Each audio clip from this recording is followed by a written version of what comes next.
કચ્છ જિલ્લામાં પણ 1 લાખથી વધુ બોગસ મતદાર હોવાનો ધડાકો આજે કોંગ્રેસ સમિતિની પત્રકાર પરિષદમાં નવનિયુક્ત પ્રમુખ વી.કે. હુંબલ દ્વારા કરવામાં આવ્યો હતો। તાત્કાલિક અસરથી ચૂંટણી પંચ આ બોગસ મતદારની તપાસ કરાવે તેવી પણ માગણી કરવામાં આવી હતી અને ડિજિટલ મતદાર યાદી પ્રસિદ્ધ કરે તેવી પણ માંગ કરવામાં આવી હતી। સમગ્ર દેશમાં ખાસ કરીને બોગસ મતદારો અને મતદારોમાં ગરબડ થવાની મુદ્દે ચૂંટણી પંચ ઉપર કોંગ્રેસ પ્રહાર કરી રહી છે। ત્યારે આજે કચ્છ જિલ્લા કોંગ્રેસ સમિતિના નવનિયુક્ત પ્રમુખ વી.કે. હુંબલે પત્રકાર પરિષદ કરી હતી। પત્રકાર પરિષદમાં તેમણે આક્ષેપ કર્યો હતો કે દેશની સાથોસાથ કચ્છમાં પણ 1 લાખથી વધુ બોગસ મતદાર હોવાની શક્યતા છે, જેની તપાસ ચૂંટણી પંચ કરાવે તેવી માગણી કરવામાં આવી હતી। ક્યાંક ને ક્યાંક જે મતદાતાઓ બીજા રાજ્યમાં હોય છે તે અહીંયા પોતાના ગુજરાન માટે આવ્યા હોય એવાના ડબલ મતદાતાઓ છે। અગરને કોઈ પણ કારણોસર ડબલ મતદાતા થઈ ગયા હોવાના કારણે આવા 1 લાખ જેટલા બોગસ મતદાતાઓ છે તે તાત્કાલિક અસરથી રદ થવા જોઈએ અને ચૂંટણી પંચ આ બાબતે ડિજિટલ મતદાર યાદી વેબસાઇટ પર જાહેર કરે તેવી પણ માગણી કરવામાં આવી રહી છે।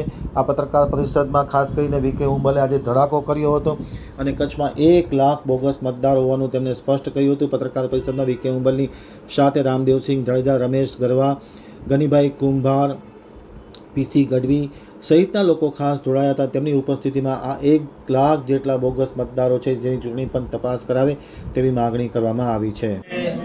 સમગ્ર દેશમાં જે અમારા રાષ્ટ્રીય નેતા રાહુલજીએ કીધું કે આ અત્યારની ભાજપની સરકાર અને ચૂંટણી પંચના સહયોગથી મતની ચોરી કરી અને જીતે છે, જે લોકતંત્રની એક હત્યા છે એમ કહીશ તો કંઈ ખોટું નથી।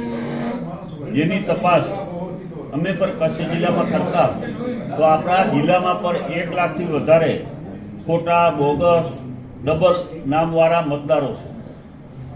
આ માટે અમે અનેકવાર રજૂઆતો કરી છે કે આ બોગસ નામો હટાવવા જોઈએ અને કચ્છની વસ્તીના પ્રમાણમાં ખરેખર મતદારોની સંખ્યા 62% થવી જોઈએ, તો અત્યારે 70% જેટલી મતદારોની સંખ્યા છે વસ્તીની સામે, તો એ પર એક પુરાવો છે કે બોગસ મતદાન થાય છે। આપણા જિલ્લામાં પરપ્રાંતના લોકોની મોટી વસ્તી આવેલી છે અને એ જે આવતા હોય એના પોતાના વતનમાં પણ તેઓ મતદાર હોય છે ને એના નામો આપણા જિલ્લાની મતદાર યાદીમાં પણ દાખલ થઈ જાય છે, જેનો લાભ ભાજપને મળે છે।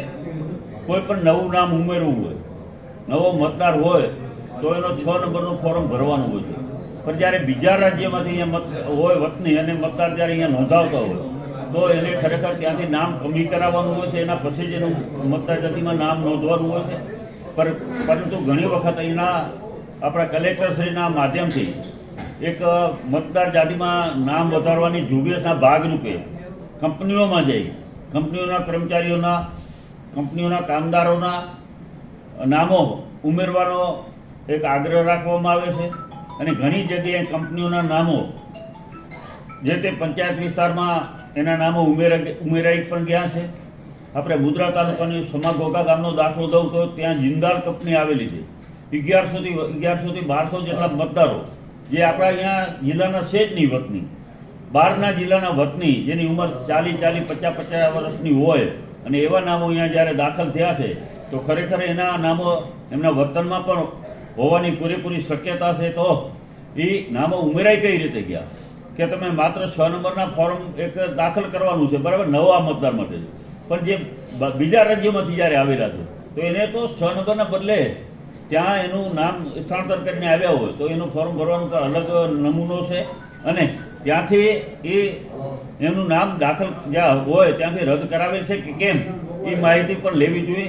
તો અમારી જે માંગ છે કે કચ્છ જિલ્લામાં ઓછામાં ઓછા 1 લાખથી વધારે મતદારો એવા છે કે જે આપણે ચૂંટણીઓમાં પ્રભાવિત પરિણામ ઉપર પ્રભાવિત થઈ શકે છે, લોકસભા હોય કે વિધાનસભા હોય, અને નાની ચૂંટણીઓમાં મતદાન અત્યારે ખાસ કરીને શહેરમાં, એમાં મુંદ્રા અને ગાંધીધામ જેવા શહેરોમાં કે એના નામો એ શહેરી વિસ્તારમાં પણ છે, એના નામો ગ્રામ્ય વિસ્તારમાં છે, અહીંયા વિધાનસભા લોકસભામાં મતદાન કરે છે, જે તે પંચાયત કે સ્થાનિક સ્વરાજની ચૂંટણીઓ હોય તો એ ગામડામાં જઈને પણ મતદાન કરે છે। આવું કેમ હોઈ શકે?